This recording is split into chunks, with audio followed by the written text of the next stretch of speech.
लखनऊ के south city स्थित army chief सुशील तिवारी द्वारा एक प्रेस वार्ता का आयोजन किया गया, जिसमें भारतीय जनता पार्टी के 3 राज्यों में बहुमत से सरकार बनाने को लेकर प्रेस वार्ता की गई। साथ ही अपने जन्म दिवस को लेकर काफी उत्साह से लोगों को संबोधित किया और कहा कि लगातार हम हिंदू भाइयों के लिए हमेशा कंधे से कंधा मिलाकर खड़े हुए हैं। हिंदू सनातन धर्म को लेकर कटिबद्ध हैं और आए दिन हो रहे हिंदू धर्म संवाद को लेकर लोगों की हत्याएं हो रही हैं। इसको भी हम सरकार को जगाना चाहते हैं और सनातन की रक्षा के लिए हम लगातार आवाज उठाते हैं और उठाते रहेंगे।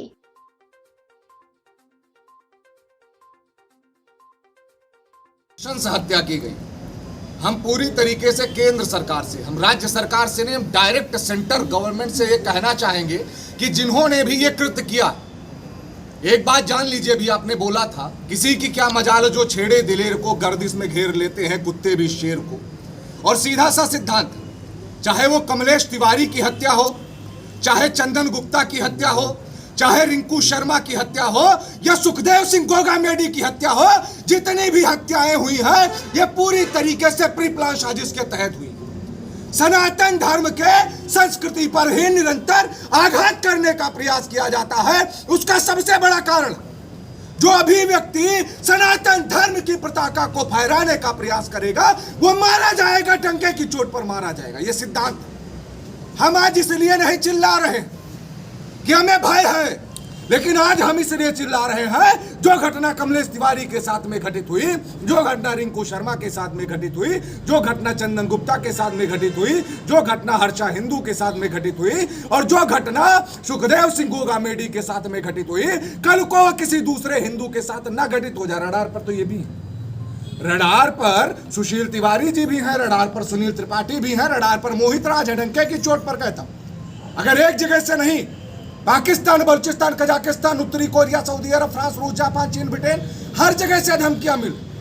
अगर इसी को समय रहते भांप लिया गया होता तो शायद सुखदेव सिंह गोगामेडी जी आज हम लोगों के बीच में, ना जाने कितने ज्वलंत मुद्दों को उन्होंने उठाया। तो एक सिद्धांत है कि जो हिंदू राष्ट्र पर बात करेगा वो विधर्मी लोग उनको टारगेट करेंगे। और मैं भारत सरकार से कहना चाहता हूं कि अगर 80% का 90% का बहुसंख्यक समाज सरकार बनाना जानता है तो महाराज, अगर सनातन धर्म के नियमानुसार कानून नहीं बने तो यही 80% का बहुसंख्यक समाज सरकार गिराना भी जानता है। आज भारतीय जनता पार्टी का पूर्ण समर्थन है, डंके की चोट पर समर्थन।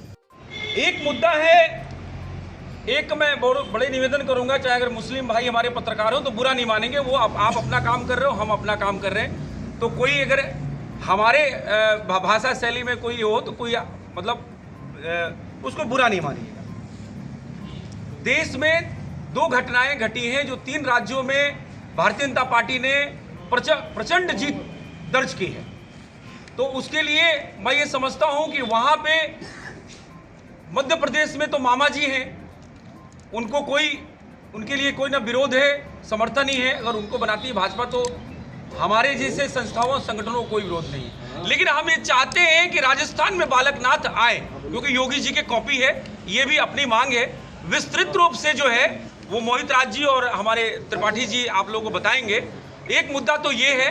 दूसरा मुद्दा है जो सुखदेव सिंह को दिन दहाड़े जो है षड्यंत्र के तहत जो है मौत के घाट उतार दिया गया, और मौत के घाट उतारा गया, लेकिन उन शेरों ने 3 आए थे, 3 भेड़िए थे, लेकिन एक को मार गिराया। अब 2 भेड़िए भी बचे हैं, उनकी इनकाउंटर की मांग की, और आज राजस्थान में बंदी है। और राजस्थान में हमारी करणी सेना को आज समर्थन है, हिंदू आर्मी प्रखर रूप से समर्थन देती है, क्योंकि करणी सेना कहीं ना कहीं हमारा अभिन्न अंग है और वो भी राष्ट्रवाद के लिए काम कर रही है। और उनके अध्यक्ष का मरना हमारे लिए बहुत दुखद विषय है। हमने एक बहुत बड़ा हीरो खो दिया है, बहुत बड़ा एक ऐसा क्षत्रिय, एक ऐसा हमारा सेनापति था जो कदम कदम पे, जब यूनिवर्सिटी में ब्राह्मण बनिया भारत छोड़ो का नारे लगे वामपंथियों द्वारा, तो पहला हमारा शेर नेता था जिसने उस बात को विरोध किया और प्रखरता से जो है हम लोग का साथ दिए।